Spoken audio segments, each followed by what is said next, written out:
My sunflowers were the talk of the neighborhood, and Karen, our HOA president, wanted them dead. She claimed they clashed with the aesthetic, but I saw the jealousy in her eyes. Those golden giants were everything her manicured roses weren't. I'd spent months nurturing those sunflowers, pouring my grief into the soil after losing my mom, who taught me to love their stubborn, skyward reach. Each bloom was a middle finger to despair, and Karen's vendetta felt personal.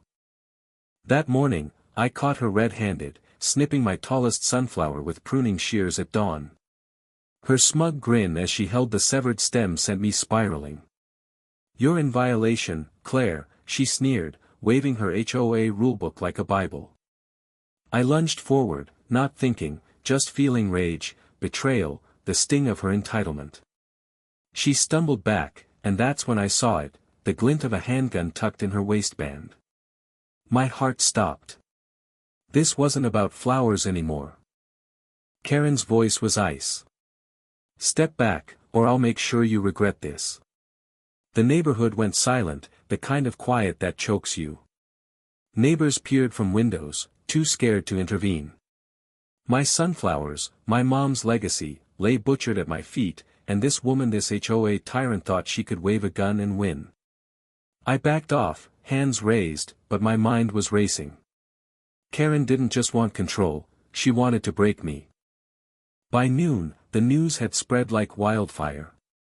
Karen had called an emergency HOA meeting, claiming I'd threatened her safety, and demanding my sunflowers be uprooted entirely.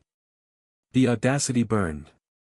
I'd seen her type before, power-hungry, hiding behind rules to mask their pettiness.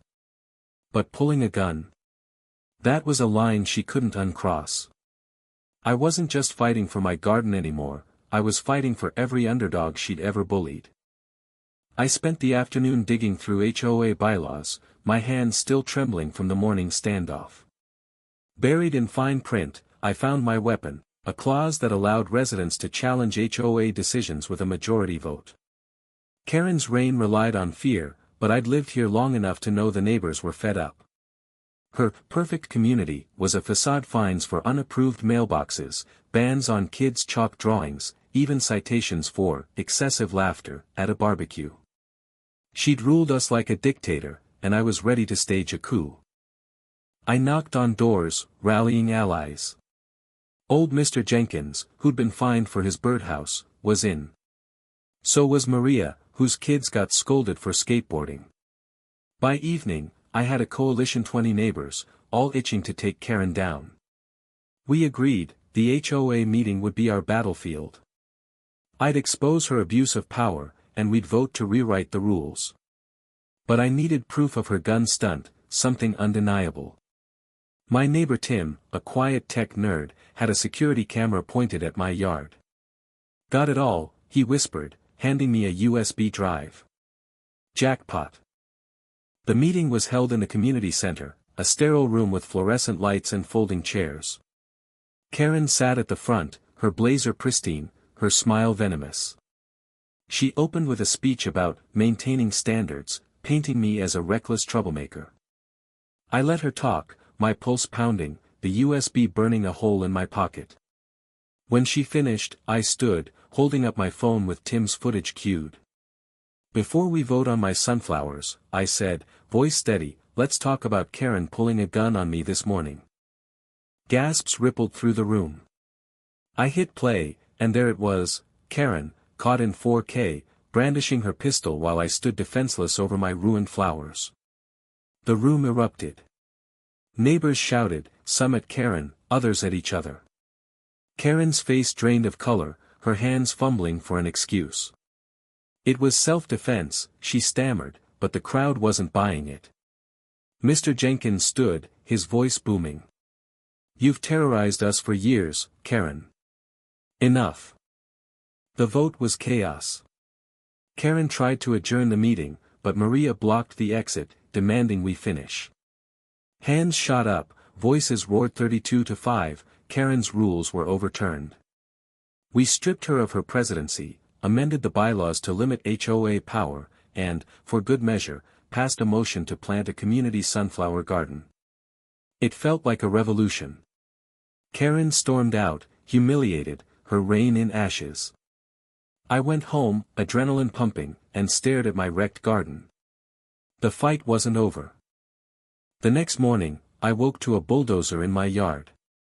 Karen, in a final act of spite, had hired a crew to level my garden, claiming it was pre-approved under old rules.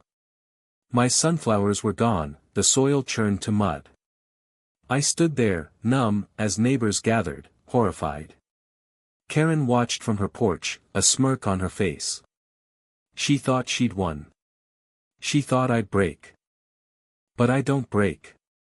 I grabbed a shovel and started planting new seed sunflowers, marigolds, whatever I could find. Neighbors joined in, bringing seedlings, tools, even coffee.